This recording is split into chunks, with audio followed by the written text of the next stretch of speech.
लेकिन सत्संग के बाद बताइए, ज्यादा अच्छी रहेगा। तो चित्त वृत्ति माने आपके लॉकर के अंदर, आपके हृदय के अंदर ये संसार में ममता मोह आसक्ति अपनापन है, यही मन को बोलता है और यही आंख देखती है, यही कान सुनता है। बेटे की आवाज ये कहां से आई? चित्त ने पहचान ली, मन नहीं पहचानता। मन तो सिर्फ इधर की इंफॉर्मेशन उधर देने वाला है, बुद्धि डिसीजन लेने वाली है। हमारा चित्त बिगड़ा हुआ है और इसी को गोपियों के लिए कहा जाता है, चित्त चोरा यशोदा के लाल, नवनीत चोर गोपाल। अब पूरी ताकत लगा के समझिएगा, गोपियों की चित्तवृत्ति भगवान कहते हैं मुझ में लग गई है। अभी हमारी चित्तवृत्ति, हमारा मन, हमारी बुद्धि और हमारा चित्त गुरु और भगवान में नहीं लगा हुआ। क्यों? दो ही चीजें, या तो माया में लगेगा या भगवान में लगेगा। या तो आपके चित्त में, बुद्धि में, मन में ये कब तक रहेगा पागलपन? जब तक हम अपने को शरीर मानेंगे। जब तक आप अपने को शरीर मानेंगे, यानी चेतन होते हुए, आत्मा होते हुए, ये पंच महाभूत का जड़ शरीर, ये सबसे बड़ी अज्ञानता है। और भगवान छोटे से शब्दों में कह रहे हैं कि गोपियों की चित्तवृत्ति, उनका हृदय मुझ में लगा रहता है। ऐसा प्रेम, ऐसी अनुरक्ति, ऐसी आसक्ति, ऐसी भक्ति गोपियों की थी। अब आप बताइए, गोपियां कभी मंदिर नहीं जाती थी, गोपियां कोई उपवास बकवास नहीं करती थी। ये सब छल कपट संसार के लोग करते हैं। मैंने भी 2 दिन पहले भी कहा था ना, आजकल उपवास नहीं, डाइटेशन, तो कहते ना डाइटिंग करते हैं लोग, आप उपवास नहीं करते। तो भगवान कहते हैं ऐसी अनुरक्ति, ऐसी आसक्ति, ऐसी भक्ति उन पुण्य आत्माओं की थी। आसक्ति के द्वारा, देखो आसक्ति के द्वारा, अब आसक्ति तो एक में ही रह सकती है, या तो संसार में रहेगी या भगवान में रहेगी। दो ही चीजें हैं संसार में, एक माया और एक भगवान। आपके अलावा 3 चीज टोटल जमा में हैं। एक आप और हम सब लोग जीव, हमारे सामने 2 मार्ग हैं, एक माया का संसार और एक भगवान का संसार। अब आप देख लीजिए आपका मन कहाँ रहता है। सब जानते हो इन बातों को। हाँ, देखकर अनदेखा करो, जानकर बुद्धू बने रहो, जानकर ड्रामा करो, नहीं नहीं हम तो भगवान को ही मानते हैं, ये कुछ नहीं होगा इनसे। ये धोखा अपने आप को नहीं। तो गोपियों के लिए क्या कहा भगवान ने? अनुषंग बुद्धि क्या, आसक्ति के द्वारा उन्होंने अपनी चित्त वृत्ति को मेरे साथ बांध दिया था। क्या बताओ? उनका हृदय का संबंध मेरे से 24 घंटे बंधा हुआ है। ऐसा गठजोड़ देखिएगा, संसार के लड़के लड़की का विवाह, शरीर से शरीर का विवाह, ये मूर्ख पंडित कराते हैं। इन्हें पता नहीं, ये शरीर का विवाह कराते हैं। और जो गुरु होता है वो आत्मा का परमात्मा से केवल संबंध बताते हैं। गठजोड़ तो पहले से ही है। और ध्यान से सुनिएगा, कोई गुरु गठजोड़ नहीं कराता, वो केवल ज्ञान कराता है कि आप भगवान के थे, आप भगवान के हो और आप भगवान के ही रहोगे। ऐसा क्यों? ऐसा क्यों? क्योंकि भगवान चेतन है, आप भी चेतन हो। भगवान प्रकाश स्वरूप है, आप प्रकाश के अंश हो। भगवान आनंद स्वरूप है, आप आनंद के अंश हो। आप शरीर नहीं हो, इसलिए आप संसार नहीं हो। अब इतनी सी बात, पूरे वेद शास्त्रों को पढ़ो, गीता भागवत रामायण को पढ़ो, जब तक ये विवेक में नहीं बैठेगी तब तक भ्रमित ये जीव ऐसे ही भटकता रहेगा।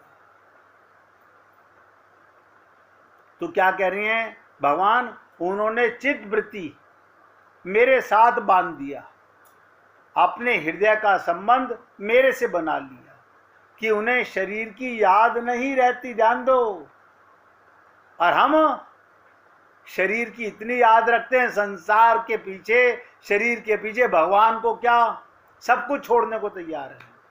देखो हमारी सोच कैसी है, शरीर की गोपियों को याद नहीं रहती, लोक की याद नहीं रहती, परलोक की याद नहीं रहती, आत्मा की, परमात्मा की भी याद नहीं रहती थी। तो गोपियों की चित्तवृत्ति कैसी थी? यथा समाधो मुनियो, समाधि लगाने पर मुनियों की जो दशा हो जाती है, जब साधु संत महात्मा, मुनि माने जिन्होंने अपना मन एकाग्र कर लिया हो, उसे मुनि कहते हैं। तो कहते हैं मुनियों की जो दशा होती है, भगवान श्री कृष्ण प्रेम में गोपियों की वही दशा थी। अच्छा, समाधि लगाने पर मुनियों की क्या दशा होती है? किसी ने कहा कि ऐसी दशा हो जाती थी, तो उन्होंने मुनियों की दशा बताओ क्या होती है। फिर क्या कहा भगवान ने? जैसे नदियां, एक एक शब्द पर ध्यान दीजिएगा, अगर ऐसे में आपका मन भटक रहा है और आप इधर उधर की बातें कर रहे हैं, तो आप अपना बहुत बड़ा नुकसान कर रहे हैं। मैं तो निवेदन कर रहा हूं, जैसे ध्यान सुनो, नदियां समुद्र के जल में प्रवेश कर जाती हैं, समुद्र में सारी नदियां मिल जाती हैं और अपने नाम रूप का परित्याग कर देती है। अब समझ में आ रहा है? वो ये नहीं कहती मिलने के बाद मैं गंगा आई हूं, मैं यमुना आई हूं, मैं सरस्वती आई हूं। जैसे आप और हम लोग जब गंगा में गोते लगाते हैं, मेरा नाम ए, मेरा नाम बी, मेरा नाम सी, मेरे रिश्तेदारों के नाम हम उन्हें याद रखते हैं। आप बताइए, कभी आपने गंगा में ही गोता लगाते समय शरीर को भुला दिया हो? सत्संग में आपने शरीर को भुला दिया हो? क्यों नहीं भुलाया? क्योंकि हम तो शरीर का ही गोता लगाते हैं, हमारी आत्मा का तो कभी गोता लगा ही नहीं। हमारी बड़ी बहन जी अब नहीं रही, वो पहले बहुत जाती थी तीर्थ स्थानों पर। मैं उन्हें बार बार समझाता था, मैंने कहा बहन जी एक बार ऐसी डुबकी लगाओ कि परमानेंट डुबकी लग जाए, फिर ना जाना पड़े। लेकिन मन है ना, मानता नहीं, ये छल कपट बार बार। अब हमारी सखियां जा रही हैं, हम भी डुबकी लगा के आएंगे। डुबकी तो खाली गंगा में लगा रहे हो, सारे रास्ते तो आप बातों की डुबकियां लगा रहे हो, हंसी मजाक की डुबकियां लगा रहे हो। क्या गंगा में खाक नहाओगे? तो भगवान कहते हैं नदियां समुद्र में जल में प्रवेश कर जाती हैं और अपना नाम रूप परित्याग कर देती हैं। उपनिषदों में ये मंत्र है, नदी हिमालय से निकलकर चली, बहते बहते समुद्र में मिली, और समुद्र में मिल जाने के बाद ये पता नहीं चलता ये अमुक नदी का जल है, ये अमुक नदी का जल है। नाम भी गया, रूप भी गया, नाम भी गया, रूप भी गया। ऐसे गोपियों की चित्तवृत्ति भगवान श्री कृष्ण में गई और अपने को खो दिया, मिट जाना। अब आप बताइए कौन मिटना चाहता है? हम तो वो सारे काम करते हैं जिसमें हमारी तारीफ हो, हमारी वाहवाह हो। लोग कहे क्या क्या भजन संध्या कराई, क्या आपने कीर्तन कराया, क्या लोगों का खाना पीना खिलाया। हम अपनी तारीफ सुनना चाहते हैं, डूबना नहीं चाहते। तो क्या कहा, मिल जाने के बाद ये पता नहीं चलता ये कौन सी नदी आके मिली। तो गोपियों की चित्तवृत्ति भगवान श्री कृष्ण में गई और अपने को खो दिया, खो दिया, मिट जाना, ये भक्ति है। शरीर में रहना, शरीर ना मानना, शरीर मरेगा इसका दुख ना मनाना। प्रेम माने अपने अहम का हवन। नोट कर लो, जैसे आप देखते हो ना, स्वाहा, पंडित लोग आहुति बुलवाते हैं, पहले मंत्र बोलते फिर कहते स्वाहा। अब उन खुद को नहीं पता स्वयं की आहुति कब दोगे, मैं की आहुति कब दोगे, अहंकार की आहुति कब दोगे। वो बोलते हैं आप भी बोल दीजिए स्वाहा, हमने भी बोल दिया स्वाहा, लेकिन स्वयं का तो पता ही नहीं है।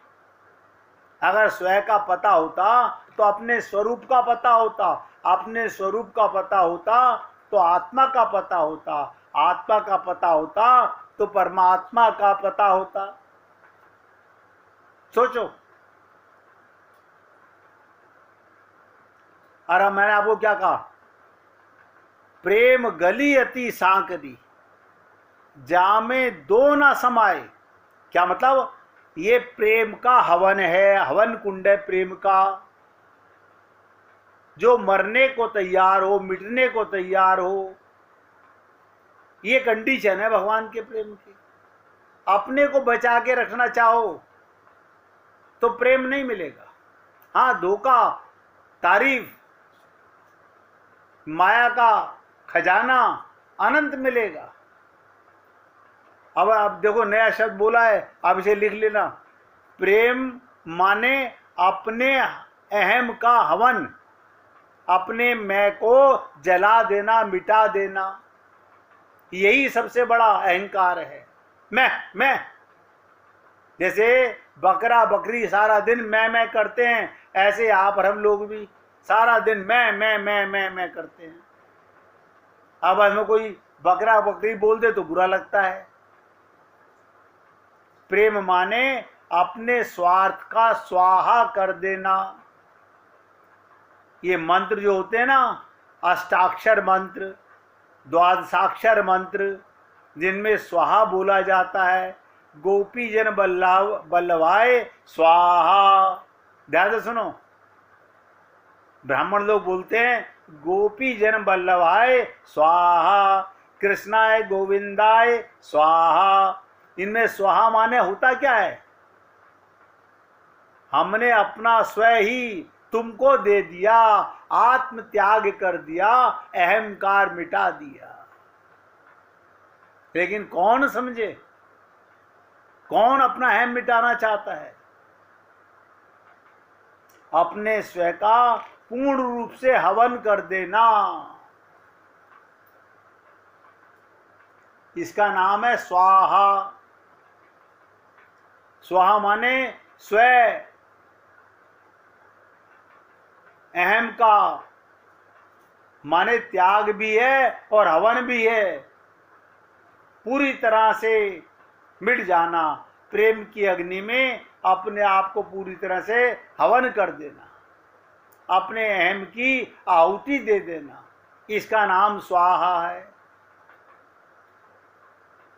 देखिए, मैं फिर आपसे निवेदन कर रहा हूं, हाथ जोड़ के बोल रहा हूं, अगर किसी को कहीं पर भी कोई शब्द में कठिनता नजर आती हो, आप रुक कर के पूछिए, अपना वीडियो खोलिए और आप पूछ लीजिए, मुझे यहाँ पर समझने में कष्ट है।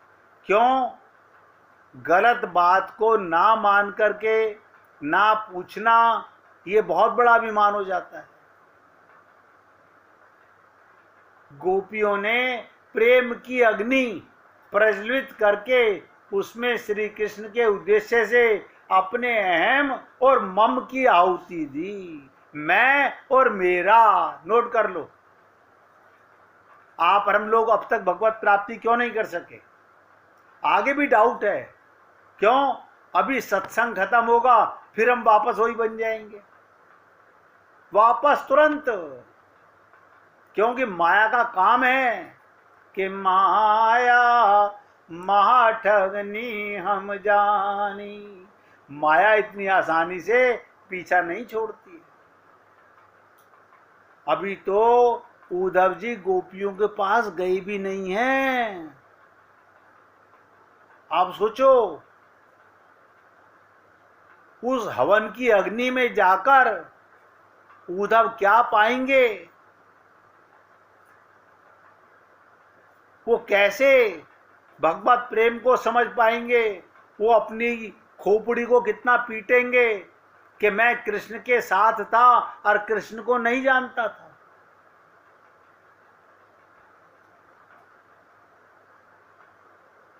अब इतना ही समझ लीजिए, गोपियों का मन कहां? गोपियों का मन वहां जहां श्री कृष्ण हैं। वे धरती से पूछती हैं कृष्ण कहाँ है, हिरणी से पूछती हैं कृष्ण कहाँ है, वृक्ष से पूछती हैं कृष्ण कहाँ है। जब भगवान रास में अंतर ध्यान हो गए तो गोपियां क्या कर रही हैं? इनसे पूछ रही हैं। गोपियां ढूंढ रही हैं किसको? कृष्ण को। गोपियां नाच रही हैं किसके साथ? कृष्ण के साथ। गोपियां दही बिलो रही हैं किसके लिए? कृष्ण के लिए। तो गोपियों का मन कृष्ण में और उनके सारे काम कृष्ण के लिए। वे अपने पति की सेवा भी इसलिए करती हैं, कान खोल के सुनना, वो अपने पति की सेवा भी इसलिए करती हैं कि उन्हें ज्ञान नहीं है आत्मा का, वो सो जाएं तो कृष्ण से मिलें, उसकी याद के लिए। वे अपने माँ बाप की सेवा भी इसलिए करती हैं, ये प्रसन्न रहें तो कृष्ण से मिलने में बाधा नहीं पड़ेगी। माँ बाप की सेवा उद्देश्य नहीं है, उद्देश्य है ये प्रसन्न होंगे तो हमारी कृष्ण प्राप्ति में बाधा नहीं पड़ेगी। प्रेम का उद्देश्य बदल दिया।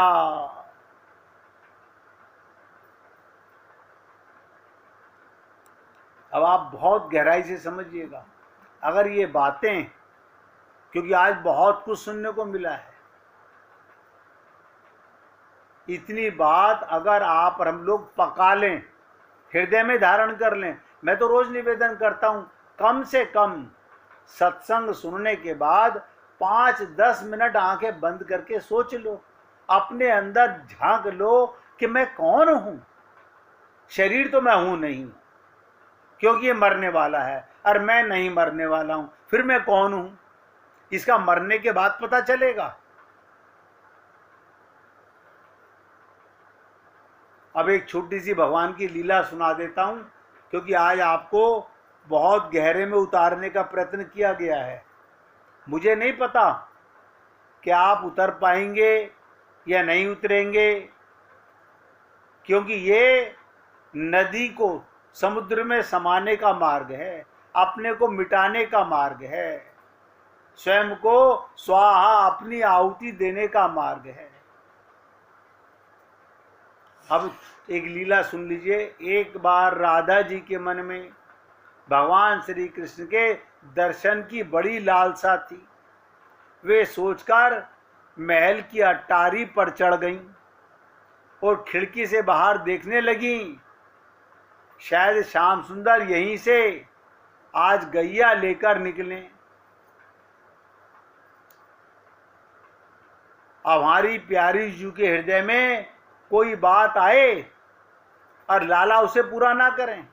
आप देख लो, आपके हृदय में किसी दिन भगवत प्रेम की आग लग जाए, भगवान तुरंत अपनी वो लीला सामने करेंगे। आपके हृदय में वही लीला आने लगेगी, मगर वो प्यास तो हो भगवान की।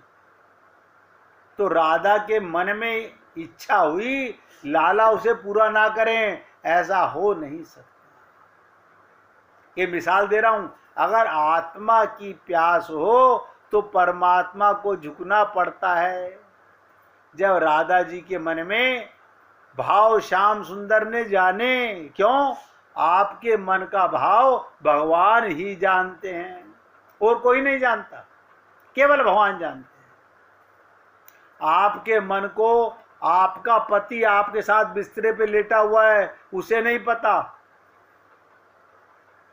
आपका बच्चा आपकी गोदी में लेटा हुआ दूध पी रहा है, मां को नहीं पता उसका मन कहां है।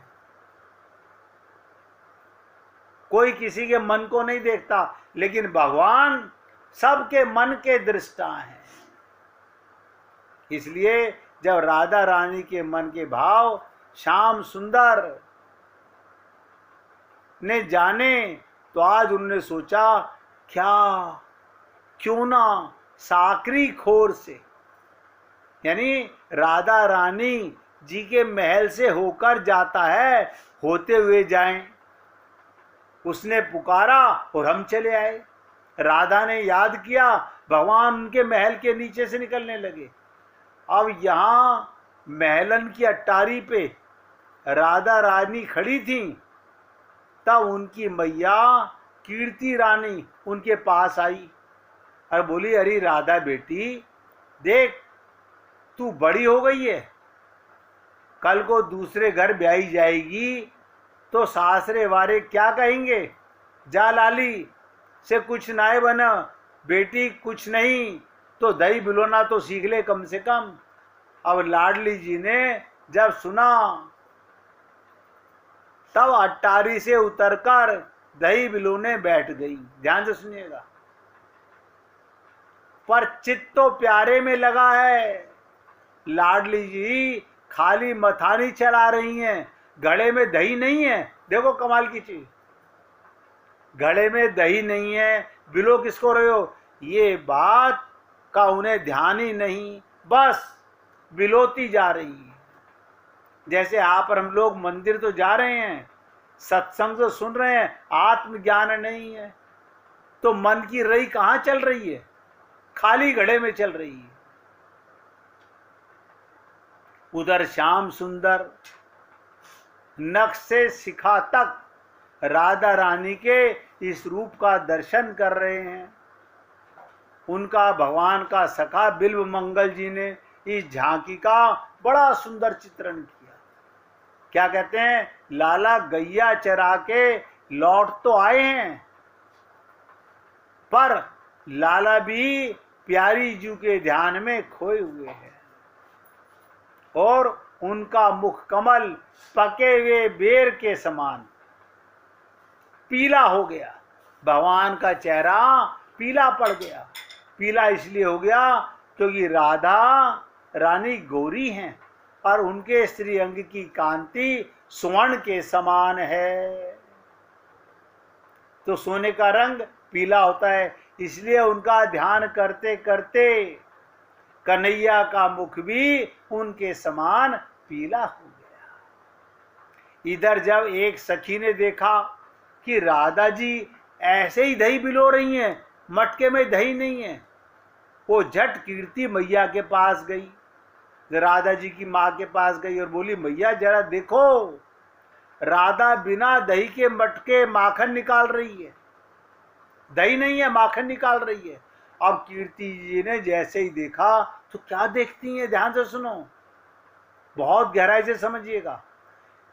श्री जी का वैभव देखो, मटके के ऊपर माखन प्रकट है। सच है, लाडली जी क्या नहीं कर सकती उनके लिए, फिर बिना दही के माखन निकलना कौन सी बड़ी बात है। इधर लाला भी खो गए, उधर नंद बाबा बोले, लाला जाकर गैया को तो दूहला। अब लाला पैर बांधने की रस्सी लेकर गौशाला की तरफ चले। गैया के पास तो नहीं गए, सांड के पास जाकर उसके पैर बांधने लगे। देखो, भगवान भी राधा में ऐसे खो गए। सांड कभी दूध देता है, लेकिन गैया को दूहना तो भूल गए, सांड के पैर बांध रहे हैं। और ध्यान से सुनो, दूध का पात्र हांडी सांड के नीचे लगा दिया। और कमाल की बात, ये विचित्र लीला नंद बाबा ने देखी कि अरे कन्हैया ये क्या कर रहा है, आज सांड के भी दूध बहने लगा। जैसे खाली मटके से दही निकल के माखन निकलने लगा। अब बाबा ने जब देखा तो बाबा का तो वात्सल्य भाव, बाबा बोले देखो मेरे लाला कितना भोरा है, इतने दिन गैया चराते हुए हो गए, इसको अब तक ये नहीं पता कि गैया को दूध निकालने जाते हैं तो बैल को नहीं बांधते, मेरा लाला बड़ा भोरा है। अब जब बाबा ने पास आकर देखा तो क्या देखा, वो नीचे पात्र बैल के नीचे रखा हुआ दूध से भर गया, लबालब भर गया। बाबा देखते रह गए और बाबा की, नंद बाबा की देखने मात्र से समाधि लग गई। सोचिएगा, भगवान पत्थर में से आंसू निकाल सकते हैं, ऐसे ही ये भक्त अगर चाहे तो क्या नहीं कर सकता। इसलिए हे पुण्य आत्माओं, निवेदन करना मेरा कार्य है। अच्छा लगे जीवन में उतारने का प्रयत्न कीजिएगा। आपको और हमको ये मनुष्य शरीर केवल भगवत प्रेम के लिए मिला है। आज जो ये लीला सुनाई है, जरा इसका चिंतन कीजिएगा। राधा उस मटके से मक्खन निकाल रही हैं जिस मटके में दही नहीं है, माखन निकल रहा है। और भगवान श्री कृष्ण गैया का दूध निकालने गए, बैल को, सांड को रस्सी बांधकर उसके नीचे पात्र भर रहे हैं। और नंद बाबा ने आकर देखा, दूर से तो कह रहे मेरा लाला बड़ा भोरा है, लेकिन जब आके देखा कि पात्र दूध से भरा हुआ है तो नंद बाबा अपने को मूर्ख मानने लगे कि प्रेम की पराकाष्ठा कितनी महान है, आप और हम लोग अभी समझ नहीं सकते। ऐसी लीलाएं अनंत आपने को सुनने को मिलेंगी, बशर्ते आप आत्मा बन करके भगवान का प्रेम पाने के लिए अगर आप तत्पर रहेंगे तो मैं आपकी ऐसे ही भगवान की लीलाएं सुना सुनाकर सेवा करता रहूँगा। आज अपने शब्दों को यहाँ विराम दे रहा हूँ। आप प्यार से गाएंगे। तुम हमारे थे प्रभु जी, तुम हमारे हो, तुम हमारे ही रहोगे, ओ मेरे प्रियतम। हम तुम्हारे थे प्रभु जी, हम तुम्हारे हैं, हम तुम्हारे ही रहेंगे, ओ मेरे प्रियतम। तुम हमारे थे प्रभु जी, तुम हमारे हो, तुम हमारे ही रहोगे, ओ मेरे प्रियतम, ओ मेरे प्रियतम, ओ मेरे प्रियतम। बोलिए वृंदावन बिहारी लाल की जय। श्री राधे जय जय श्री राधे। बोलिए लाल जी का मंगल हो, सभी भक्तों का मंगल हो। सबको राधे राधे भैया। सबको राधे राधे जी।